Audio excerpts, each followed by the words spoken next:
Hi, students, let's get started with the subject Science, Chapter 1. Exploring the investigative world of science.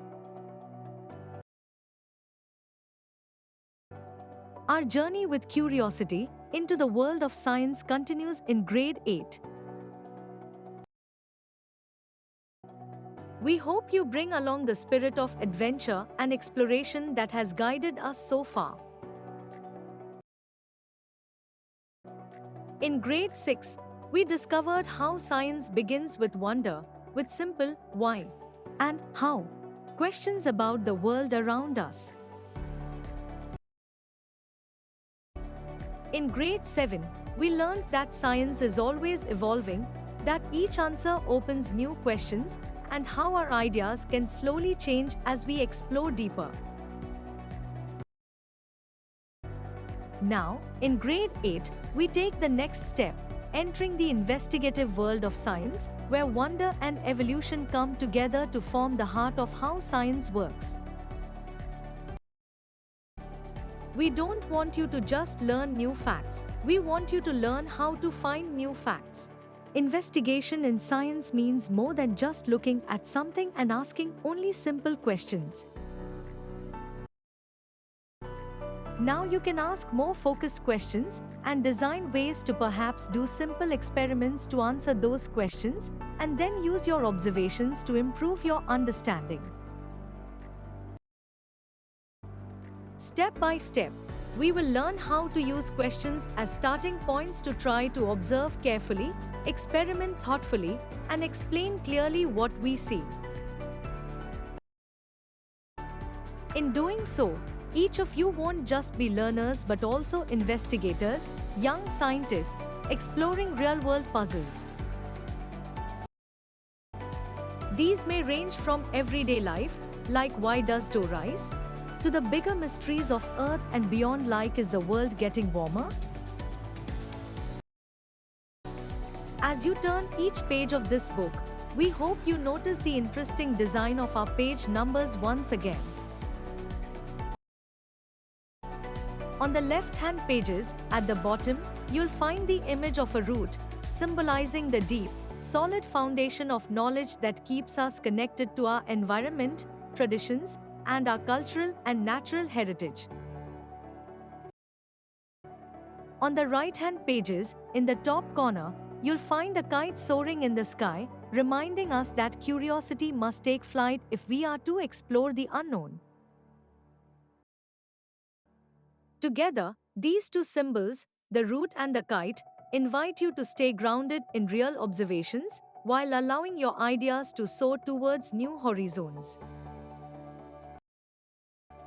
Remember, investigation in science works best only when we balance the solid ground of careful observation with the freedom of creative thinking.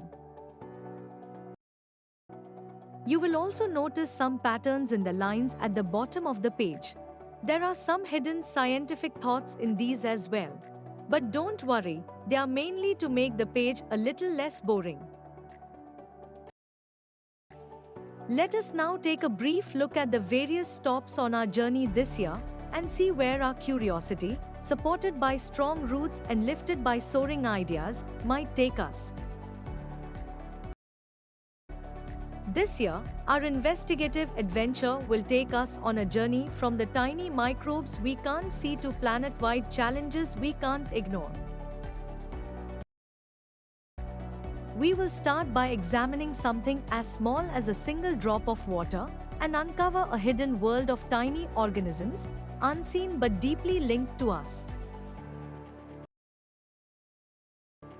Some of these are invisible helpers that help us digest our food or produce medicines, while others can be harmful, causing infections. But what does our body need to stay healthy? How do we fight these infections?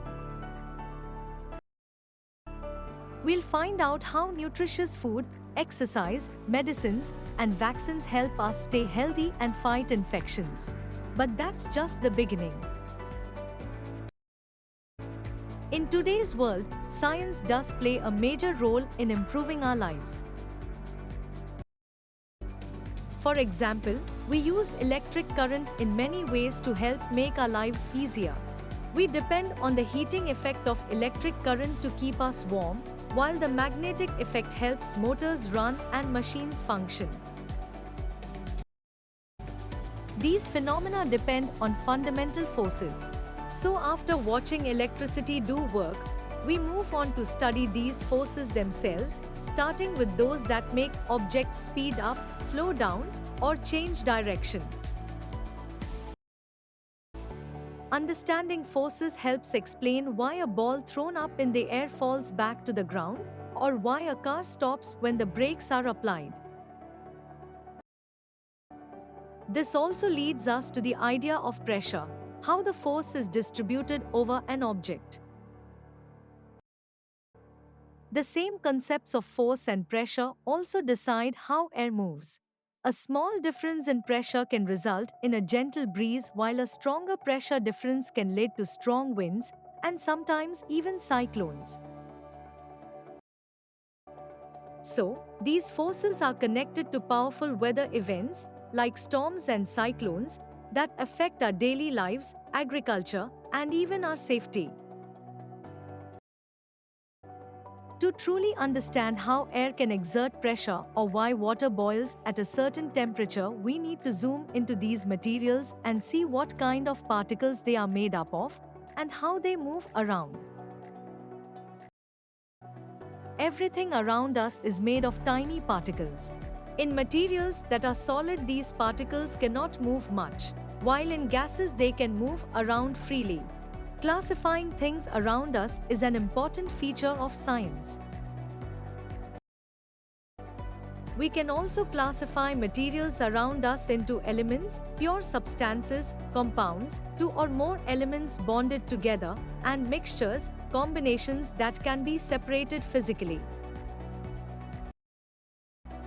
Once we know how particles combine or mix, we can then understand solutions. For example, how sugar dissolves in tea to make it sweet. From the world of particles and mixtures, we then move into the world of light.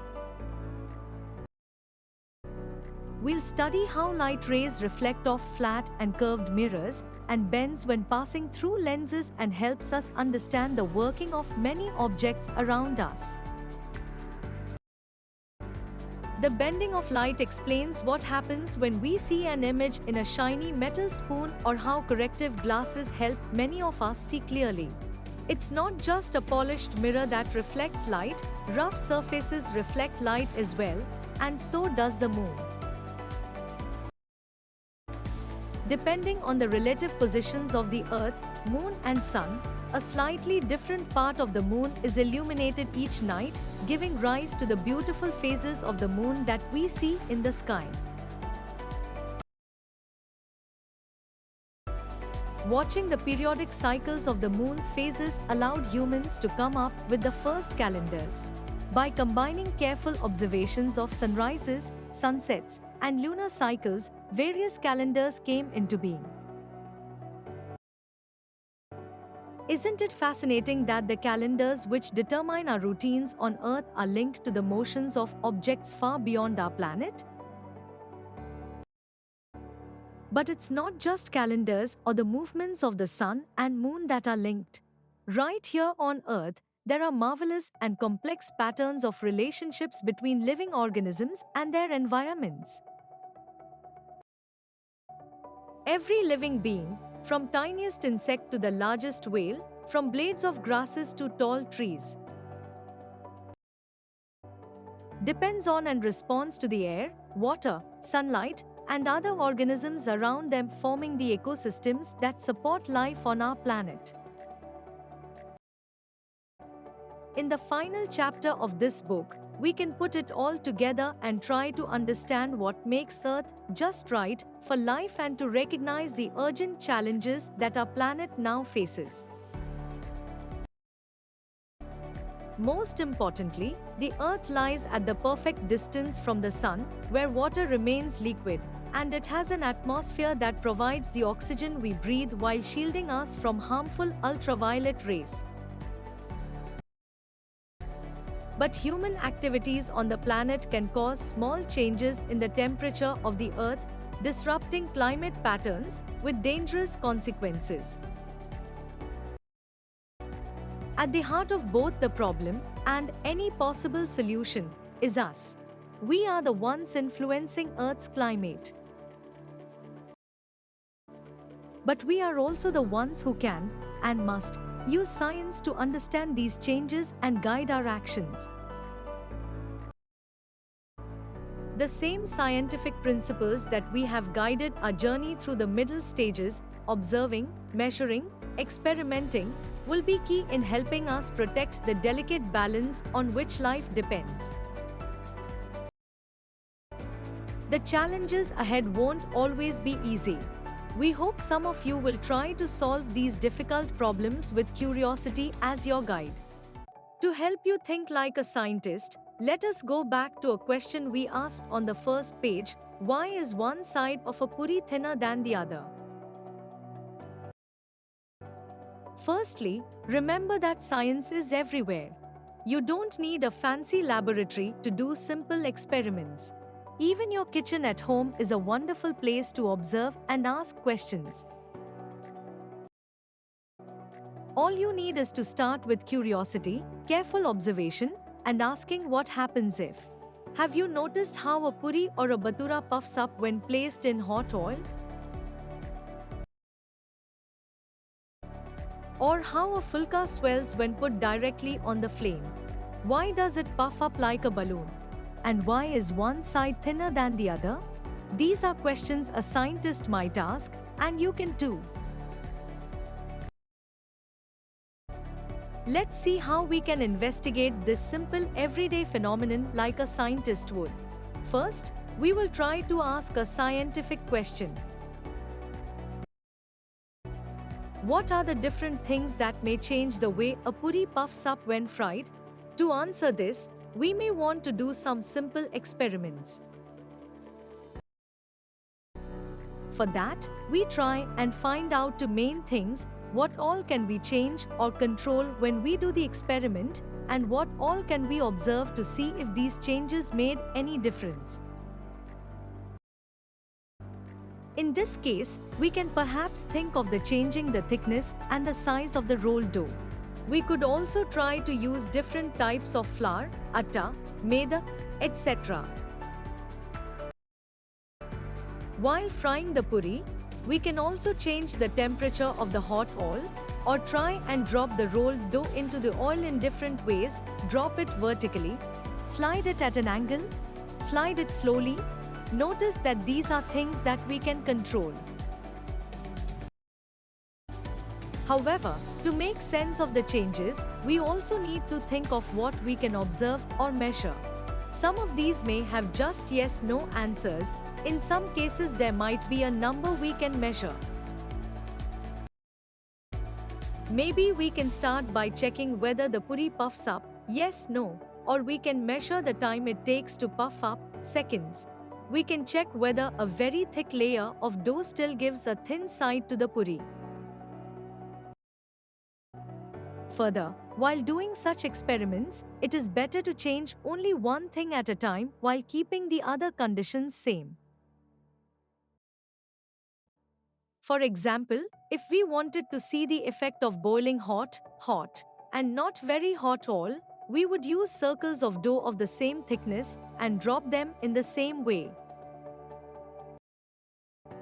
It is also a good idea to keep notes of everything that you see and sense when doing an experiment. Did the oil splatter, smell, or smoke? And after doing one round of experiments, you may think of more questions. Do puris puff better when made fresh or from stored dough? What happens if I prick a hole in the puri before frying? This is exactly how all scientific experiments, from simple to the most complicated, are done. This is the idea of systematic investigation. And just so you know, even this simple everyday observation of a puri swelling is not really completely understood by scientists today. So, whether it is the swelling of a puri or the shrinking bright part of the moon after Purnima, let your careful observations guide you along your explorations into the investigate world of science. Happy investigating! Thanks for watching.